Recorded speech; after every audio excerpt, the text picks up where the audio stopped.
So women aren't serious about marriage. Your average marriage ends at 8 years on average. Well, that's not a lifetime, is it, ladies? Right? And we all know it's the women who do the divorces statistically. So what gives, right? Well, with birth control and with the internet, that changes female behavior. Okay? Everything is now about female pleasure. It's not about motherhood. So women cared a lot about who they would make babies with, who they slept with, because they might get pregnant back before birth control. Now, they don't care at all who they sleep with, and it's all about their pleasure. It's not about motherhood anymore. So, like the Stanford Prison experiment, what happens when you give women power, when you give women birth control? Well, that's the power over life and death, right?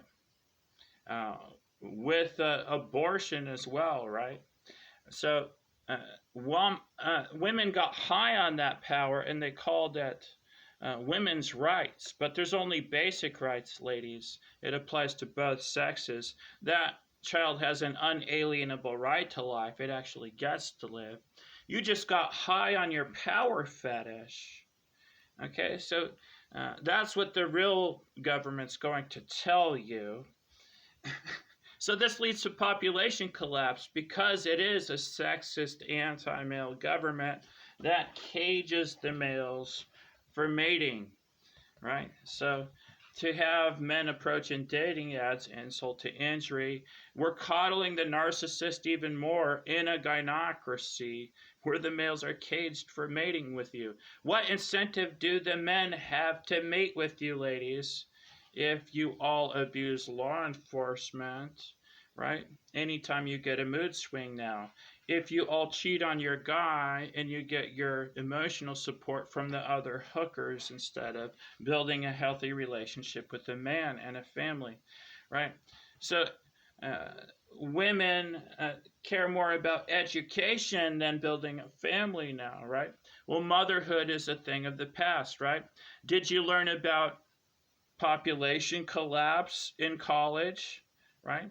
Did your education teach you about motherhood and proper parenting, how to be a good girlfriend, right? Because now we have the fifth wave feminist, and that is about denying men fatherhood and exploiting men as a misandrist. So fifth wave feminism is no longer about equality or an egalitarian society.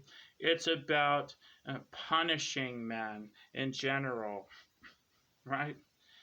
So, what does the fifth wave feminist do? Well, sure, they'll get married to a guy just to divorce the guy and take half of his legacy, right? Just to change the gender of his child to emasculate him by turning his boy into a girl and making sure that he doesn't get to have offspring, right? So that's what the masculine feminist is doing, right? She wants to have power. She wants to have a house of her own and her own roster of men that she sleeps with, right? And the monogamist would become violently jealous, right? If her guy had another woman, right? That's not real love, though, ladies, or maturity. A masculine man might have more than one woman, provided they're all loyal to him. Are you loyal to your guys, ladies?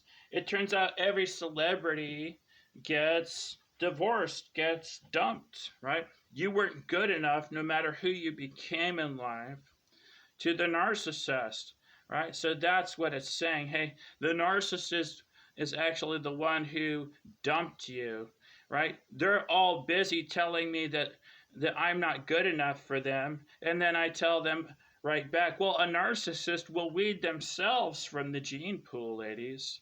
So that's what they're doing. They're saying they're insecure about motherhood, right? By saying that I'm not good enough for them, well, they're deflecting, right? That's classic deflection.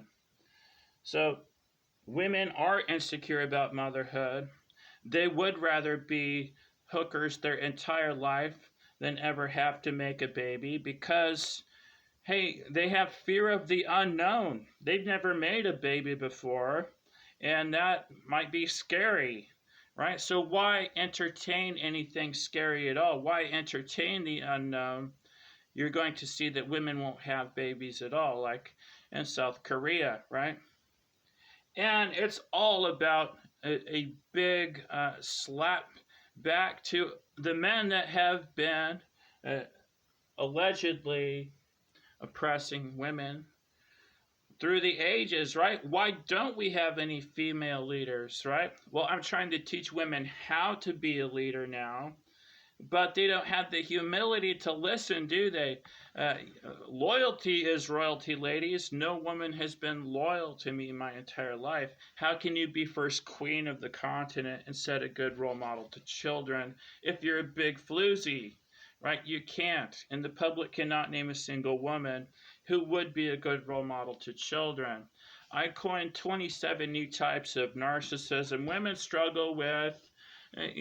Money narcissism because the government socially engineered them to care more about money than anything else, right? Literally with brainwashing. You can hear it with the subliminal messages they gave to you back in the 1960s during the Star Spangled Banner that said, "Trust the U.S. government. God is real. God is watching. Believe in government God. Rebellion is not tolerated. Obey, consume. Buy, ultra buy. Worship, consume. Believe, obey." So when women get that message, they buy shit. Okay, that's what the government wants you to do. That's what it's said for the public to do on television, right? So they will uh, put money over family with legalized extortion and call it child support as a word narcissist when it's really child destruction. Hey, the government doesn't care if it profits off the destruction of your family, right? Women said that you weren't aesthetically pleasing enough. Of course, we all know that you're ugly, right? And that's the problem, women become pretty on the outside but ugly on the inside since they're all pretentious narcissists, right? Too good for me, of course, right? Since I'm the smartest. Women hate the smart guy. If you're the leading expert on healthy relationship dynamics and women and their narcissism, hey, why would they want to take accountability for that? Why would they want to have the humility to let a man tell her how to have a healthy relationship?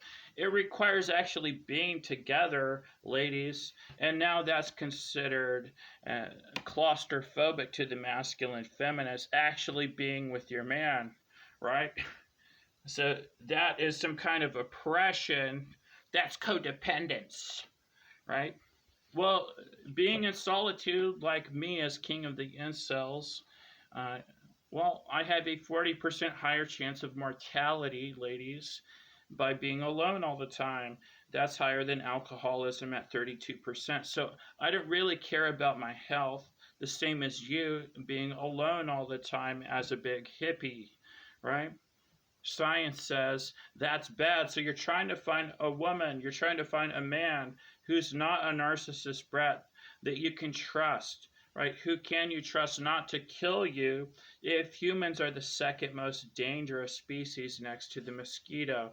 Let's find a woman I can trust as first king of the continent that won't poison me, that won't get jealous of other women and poison me, right?